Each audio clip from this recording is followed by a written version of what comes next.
Hello students, welcome to my channel. This is Dr. Vinita Negi making maths learning easy and simple for you. यहाँ पर हम continuity of function समझ चुके हैं and continuity of function से related कुछ properties हम समझेंगे और फिर कुछ questions, कुछ examples हम यहाँ पे solve करेंगे. ओके तो continuous function के लिए क्या क्या properties हैं वो हम discuss करते हैं यहाँ पर. So property में हमारे पास suppose दो functions दे रखे हैं f and g. ठीक है, कोई भी x वेरिएबल में हमारे पास f और g दो फंक्शन दे रखे हैं और इन दो फंक्शंस के लिए हमें ये पता है किसी particular point x is equal to a पर हमें कॉन्टिन्यूटी मिल रही है. हमारा f फंक्शन हमारा g फंक्शन दोनों ही x is equal to a पर कॉन्टिन्यूटी सेटिस्फाई कर रहे हैं कॉन्टिन्यूटी की डेफिनेशन से. ठीक है ना, तो f और g के सम की बात कर रहे हैं हम, f और g के डिफरेंस की बात कर रहे हैं, f और g के प्रोडक्ट की बात कर रहे हैं एंड f g के डिवीजन की बात करें, g is not equal to 0 for division की बात करें तो दो फंक्शंस अगर किसी पर्टिकुलर पॉइंट पर कॉन्टिन्यूअस हैं तो उनका सम, उनका डिफरेंस, उनका मल्टीप्लिकेशन, उनका डिवीजन उस सेम पॉइंट पर भी कॉन्टिन्यूटी शो करेगा. तो अगर आपके पास दो फंक्शंस दे रखे हैं, उनके सम के लिए, डिफरेंस के लिए, मल्टीप्लिकेशन के लिए, डिवीजन के लिए आपको कॉन्टिन्यूटी चेक करनी है तो आप कॉन्टिन्यूटी चेक नहीं करेंगे, सीधे सीधे किसी एक पॉइंट पे दोनों की कॉन्टिन्यूटी अगर आपको डिफाइन हो रही है तो आप उसके सम, डिफरेंस, मल्टीप्लिकेशन और डिवीजन के लिए कॉन्टिन्यूटी यूज कर सकते हैं. कॉन्टिन्यूटी डिफाइन करेगा. डिवीजन में आपका g नॉन जीरो होना चाहिए बिकॉज g जीरो हो गया तो you can't define this f divided by g. ठीक है ना, तो जब भी आपके पास दो फंक्शंस की कॉन्टिन्यूटी पता है उनके सम, डिफरेंस, मल्टीप्लिकेशन और डिवीजन के लिए आप कॉन्टिन्यूटी बता सकते हैं सीधे सीधे यूज करके. ठीक है जी, by properties of continuous function. Okay, आप कुछ एक दो एग्जांपल्स यहाँ पे देखते हैं हम. सो एग्जांपल है हमारे पास fx is equal to 2 plus x square. इसकी कॉन्टिन्यूटी हमें डिफाइन करनी है, कैसा है, कॉन्टिन्यूअस है या नहीं. तो अगर आपके पास कोई पॉइंट दे रखा होता है तो आप उसके अकॉर्डिंग कॉन्टिन्यूटी, उसके according left hand limit, right hand limit define करते हैं. बट क्योंकि यहाँ पे हमें कोई पर्टिकुलर पॉइंट नहीं दिया है तो जनरल वे में हमें इस फंक्शन की कॉन्टिन्यूटी निकालनी है तो आप कोई भी general point x is equal to a ले लेते हैं. ठीक है ना, any general point at x is equal to a हमारा ये फंक्शन कैसे बिहेव करता है. ठीक है, कॉन्सेप्ट वही है. सबसे पहले हमें क्या निकालना है, राइट हैंड लिमिट. ठीक है, राइट हैंड लिमिट मतलब फंक्शन के लिए limit x tends to a plus for the function fx. Okay, इसको हम क्या लिख सकते हैं, लिमिट h टेंड्स टू 0 और फंक्शन में x रिप्लेस हो जाएगा a प्लस h से, क्योंकि हम राइट हैंड की बात कर रहे हैं तो a प्लस h. ठीक है, इसको सॉल्व करते हैं. Limit h tends to 0, function में x को रिप्लेस कर दोगे a प्लस h से. So this is 2 plus a plus h and a plus h का whole square, a square, h square and 2ah हमें मिल जाता है.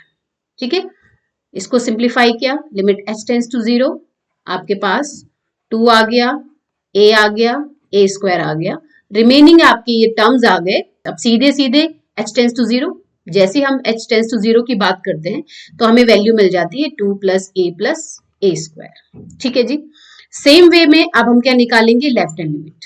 चेंज क्या है इसमें, limit x tends to a minus, इस पे फंक्शन की वैल्यू क्या है, मतलब same limit h tends to 0 f a minus h को आप डिफाइन करेंगे.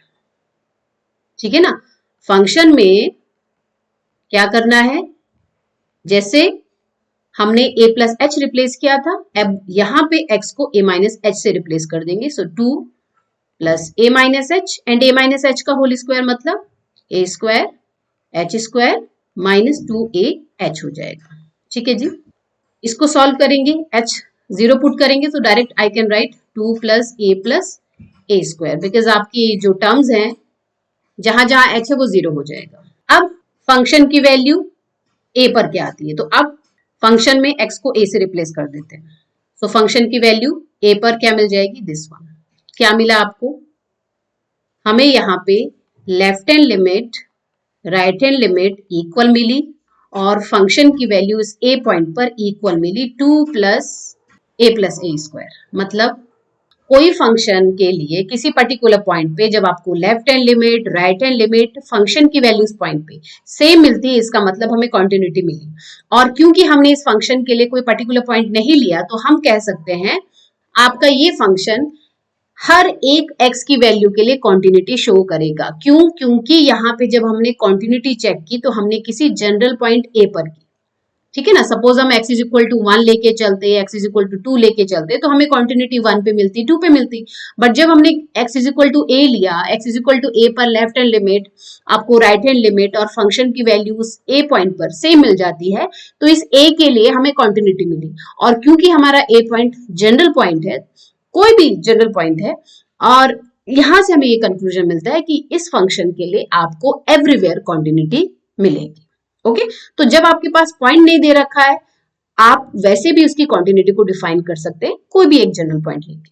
ठीक है, एक और क्वेश्चन देखिए इसमें।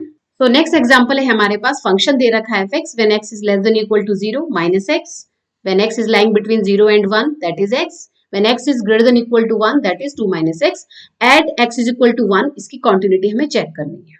ठीक है जी, कॉन्सेप्ट सेम है। सबसे पहले क्या निकालना है? Right hand limit. ठीक है जी, राइट हैंड लिमिट मतलब limit x tends to 1 plus, because हमारा पॉइंट दे रखा है आपकी बार x इज इक्वल टू 1, तो उसी के अकॉर्डिंग हम left right hand side limit निकालेंगे। ठीक है ना। सो यहाँ पे क्या है? Limit h tends to 0 f 1 plus h replace कर देंगे। बट यहाँ पे 1 प्लस की बात की तो आप वैल्यू कौन सी लेंगे? जब आपके पास फंक्शन की वैल्यू अलग अलग दे रखी है, उसके अकॉर्डिंग आप चूज करेंगे। सो यहाँ पे आपका x 1 प्लस समथिंग है, x की वैल्यू 1 प्लस है, मतलब we can take this one 2 minus x, और फंक्शन की वैल्यू 1 प्लस एच पे है, तो हम x को रिप्लेस कर देते हैं 1 प्लस एच से, तो ये हो गया limit h tends to 0 1 minus h, और h 0 जैसे ही होता है आपको वैल्यू 1 मिल जाती है। ठीक है, आप इसको डायरेक्ट भी कर सकते हैं, that right hand limit is equal to, हम क्योंकि ये वाले इंटरवल की बात करें, x की वैल्यू 1 से ग्रेटर है, सो 2 माइनस एक्स, x आपका 1 है, सो 2 माइनस 1 इज 1। डायरेक्ट भी आप कर सकते हैं, दोनों तरीके से आप कर सकते हैं। ठीक है ना। सिमिलरली लेफ्ट हैंड लिमिट लेके चलेंगे, limit x tends to 1 negative पर, 1 माइनस पे फंक्शन की वैल्यू। सो अब हमारा x क्या है? 1 से छोटा है, मतलब हम इस इंटरवल की बात कर रहे हैं, value is x, so direct we can put 1।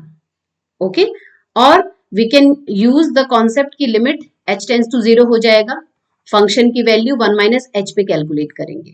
ठीक है ना, लिमिट h टेंस टू 0 हो जाएगा, और आपका फंक्शन कौन सा है, किस इंटरवल में लाई कर रहा है? x की वैल्यू 1 से कम है। ठीक है ना, यहां पर दैट इज x, तो वैल्यू आ जाएगी 1 माइनस एच, और जैसे ही आप h को 0 पुट करते हैं वैल्यू आपको 1 ही मिलेगी यहाँ पर भी। ठीक है जी, और तीसरी चीज आती है फंक्शन की वैल्यू 1 पर, when x is equal to 1, when x is equal to 1, again function की वैल्यू 2 माइनस एक्स से क्या हो जाएगा? 2 माइनस एक्स मतलब 1, दिस इज इक्वल टू 1। क्या कंक्लूड किया हमने यहां से? That right hand limit, left hand limit और फंक्शन की वैल्यू 1 पर कितनी मिली? 1 मिली, सेम मिली। इसका मतलब हमारा जो ये फंक्शन है, this is continuous at x is equal to 1। ठीक है ना। तो अगर कोई पर्टिकुलर पॉइंट दे रखा है, उसके अकॉर्डिंग कॉन्टिन्यूटी निकालनी है। अगर कोई पॉइंट नहीं दे रखा है, जनरली भी आप कॉन्टिन्यूटी निकाल सकते हैं।